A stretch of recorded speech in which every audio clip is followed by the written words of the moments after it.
Hey guys, it's Luke from Mixing Made Simple, and today I just wanted to show you something that you should avoid doing in your mixes while using compression, and that is having makeup gain set on.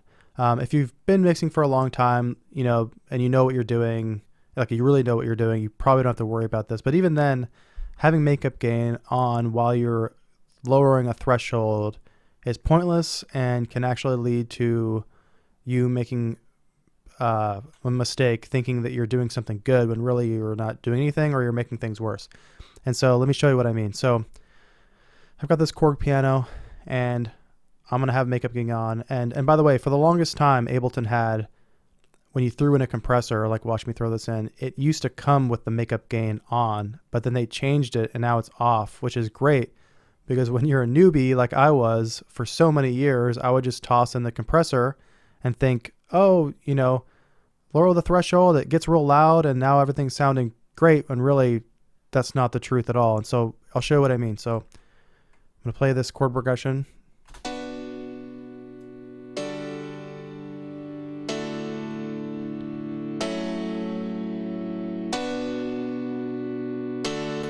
So you hear how as I lower the threshold, it's getting louder and louder and louder.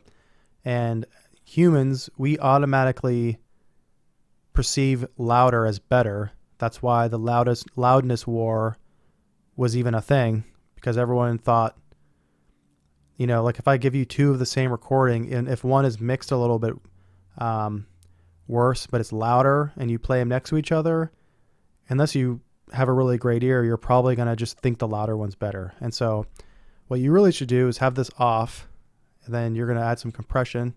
I got the compression, the slow attack time. Could probably do like a sort of a quicker release, because I want that transient to go through, and I'm just going to try to add some pop or whatever, to this piano. So now listen. So what you should do is get the original signal to be the same volume as the compressed signal, and then you can really compare the two. So let's try that.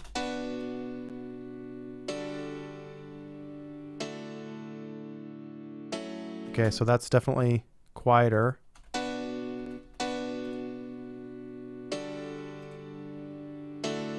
So right now the uncompressed sounds better to me because it's a little bit louder. But now what we can do is add some of our own gain.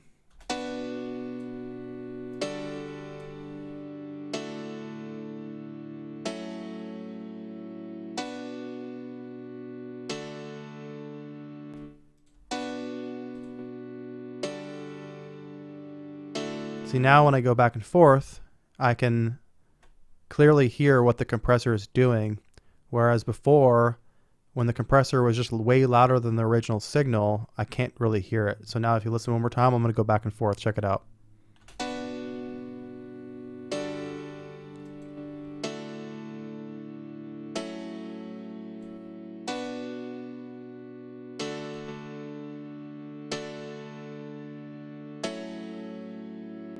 And so, you don't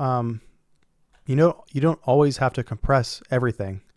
And this is a good example of one of those times where I'm using a Korg M1 piano, and it just depends on what you're trying to do. If you want it to sit in the mix better and you want to compress it, then go for it. If you don't want any compression on it at all, then you can leave the compression off. It really depends on what you're going for.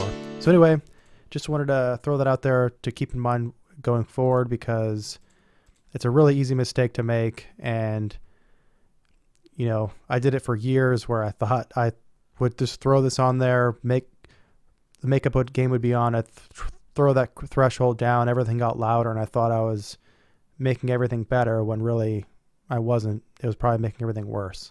So yeah, hope you enjoy that. Like and subscribe, all that if you enjoyed.